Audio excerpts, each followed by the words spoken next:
What is 5G and how is 5G different from 4G? This is our topic for today. We are going to talk about the speed, the latency, and the real life impact of 5G and 4G. Okay, so let's begin. So, before we get into any of the important stuff, we just need to know what are the history. What is the history of 5G and 4G? That is, what are its who or what are its predecessors?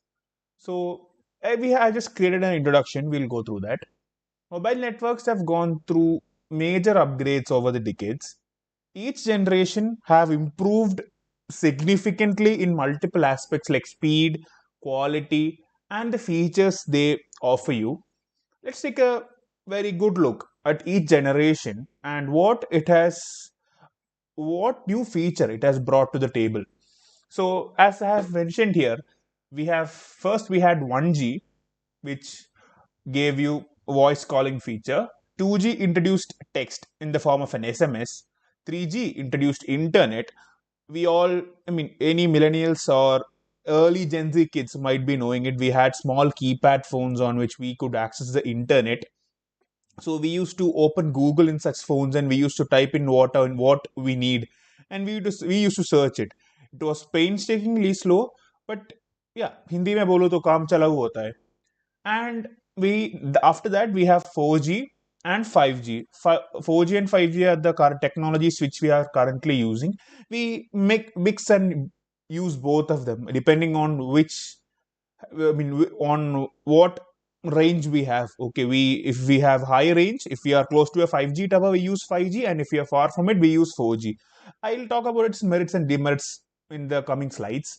Okay, so this is an image I took from a platform called Getty Images, and this is an image of a 5G tower.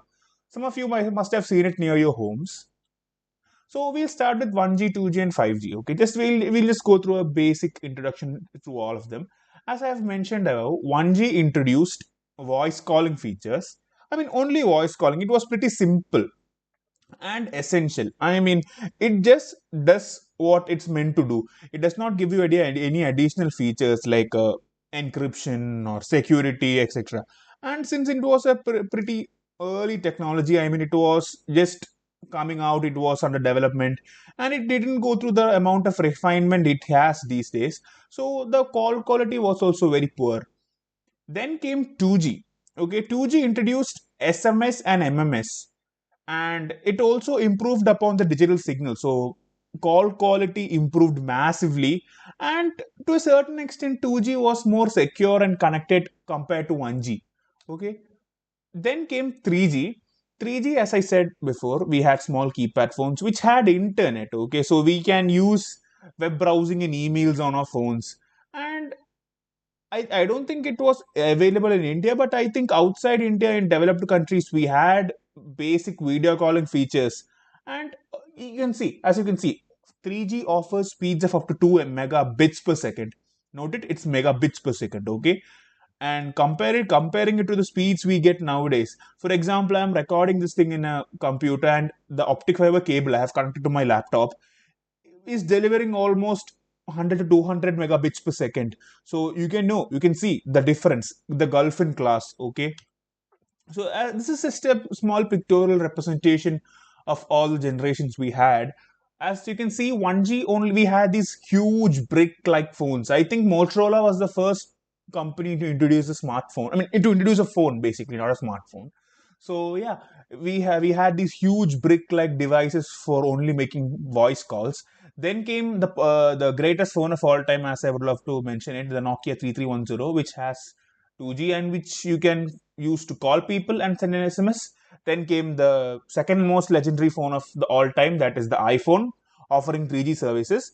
Then nowadays we have 4G and 5G. Currently, I'm using a 5G phone, which is a Samsung one, and I have 5G here. It's pretty useful when you are going out. Okay. Now let's talk about the juicy stuff, that is 4G and 5G.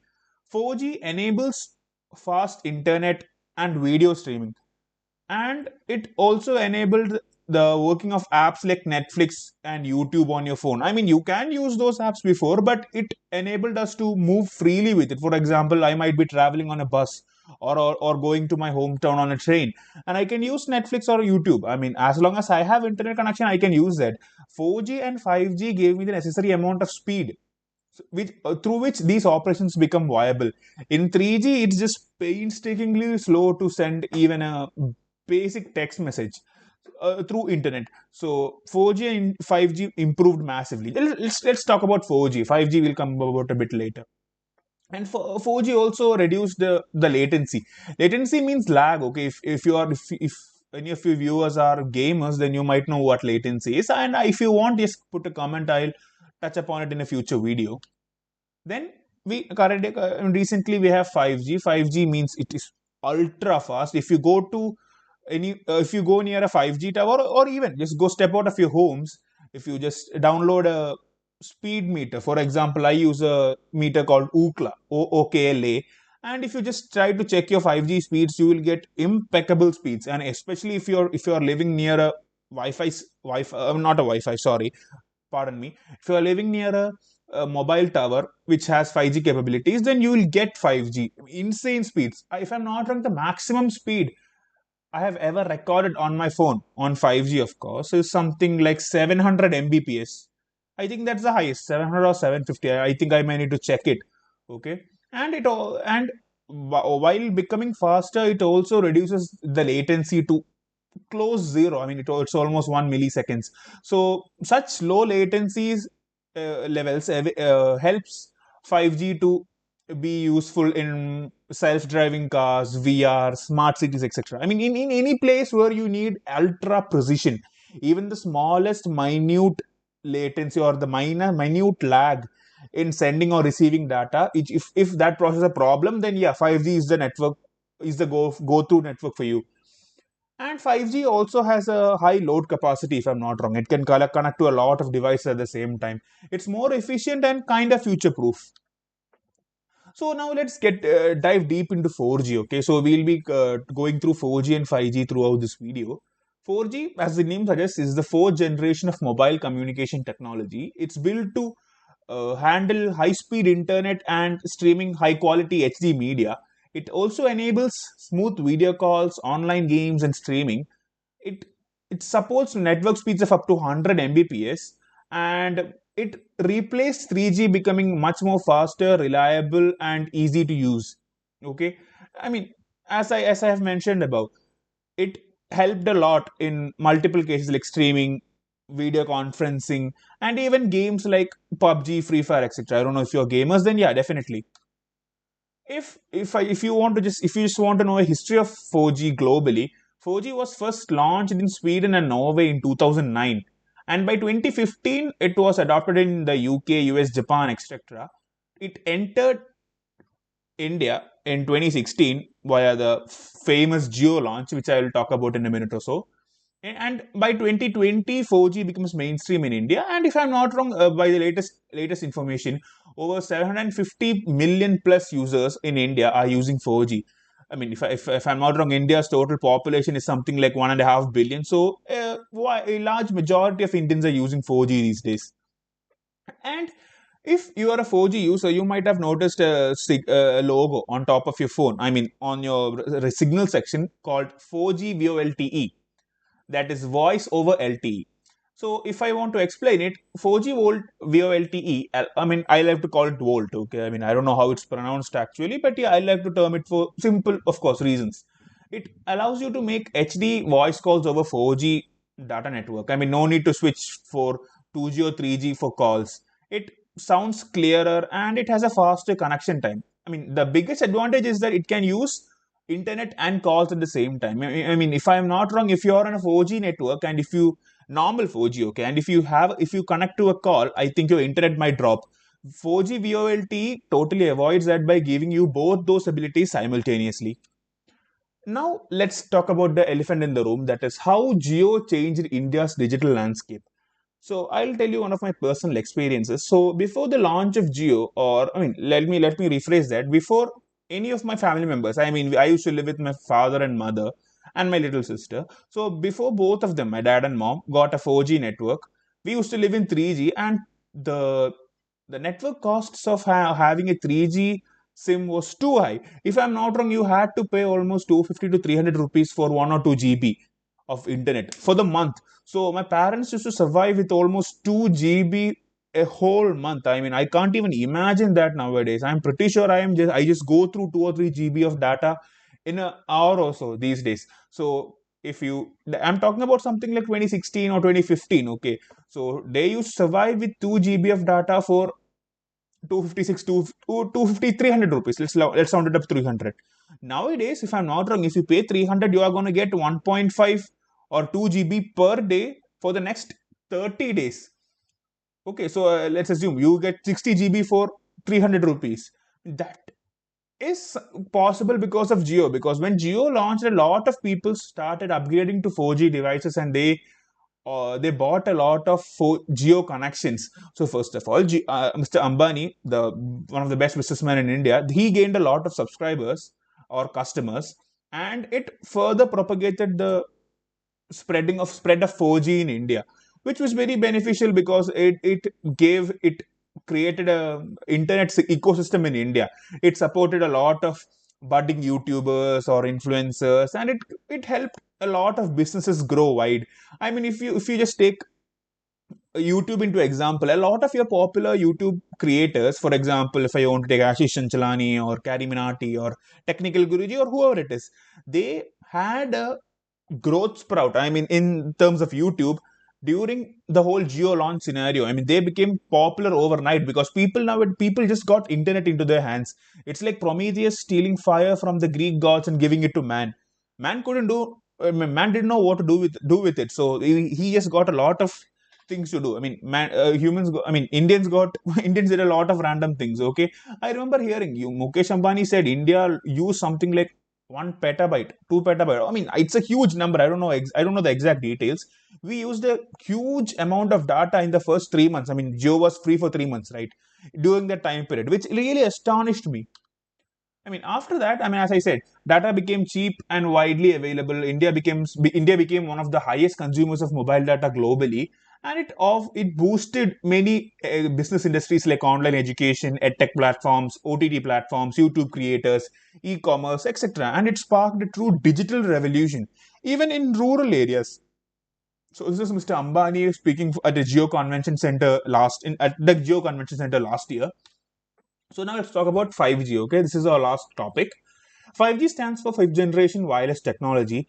It offers ultra fast internet at an extremely low latency and massive connectivity. It can offer theoretical speeds of up to 10 Gbps. As I said, it's purely theoretical because in India, I mean, I have the maximum speed I have got is something like 700 or 750 Mbps, which is very far from the 10 Gbps theoretical limit. So real life you can expect anywhere between 200 to 400. I mean, that is a usual limit which I see when I'm speed testing on my phone, and it can connect to a lot of devices. That is, the network density is pretty high.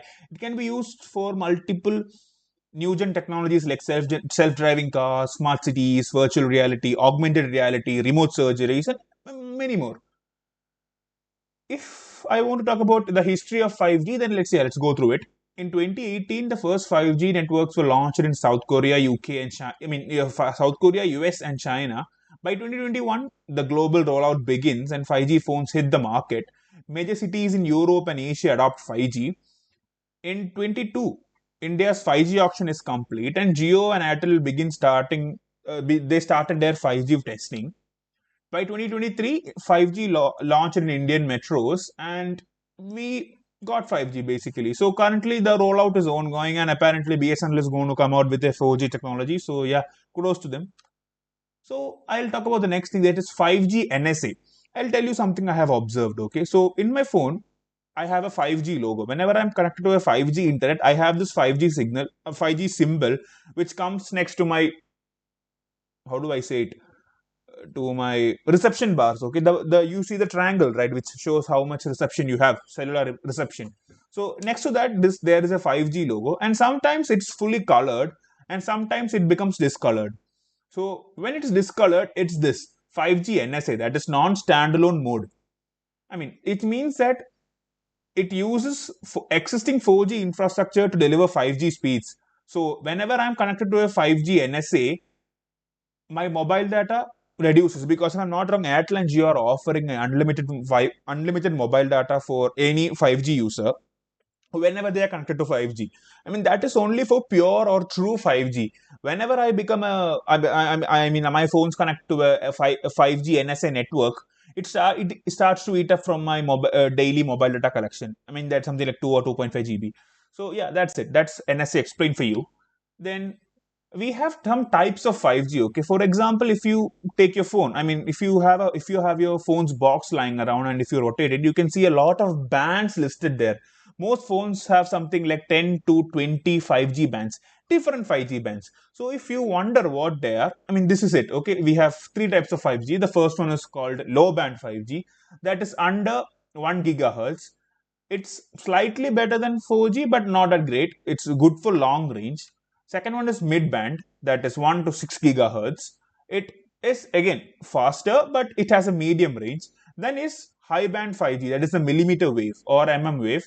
It is extremely fast, but the range is very low. Okay, if you want to access millimeter wave 5G, you need to live close to a 5G tower. Okay, that's the only way you can use 5G. Otherwise, you're using a 5G NSA or the mid band or the low band versions. Okay, and the thing is, if I'm not wrong, 5G has a lower penetrating power. That, for example, if you are living in a big house, and if so, this is your house, and if you have a tower here, and you have three or four walls in between, those walls absorb a lot of the 5G's signal capacity, signal strength. So by the time the signal reaches you, it becomes weak. 5G, especially millimeter wave, is heavily dependent on there not being any objects or buildings or trees in its path. Okay, so this is a table I have created just to summarize everything I have said. So this is the table. So 4G offers download speeds of up to 20 to 100 megabits per second. It has an upload speed of 10 megabits per second.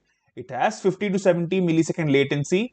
It has a slight lag. I mean, generally, if you are a common man, I mean, if you are nitpicking for that, you might find it. Otherwise, 4G is quick enough for any average user, and it's supported in phones and tablets. Meanwhile, 5G has a higher network speed, that is 200 megabits per to a theoretical 10 Gbps. It has an upload speed of up to 100 megabits per second. It has a 1 to 10 millisecond latency, and it is almost instant. I mean, there is no response time. It's zero basically. The moment you click, the moment you get.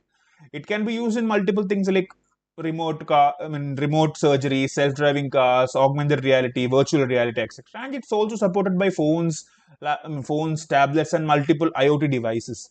So that's all for today. Thank you.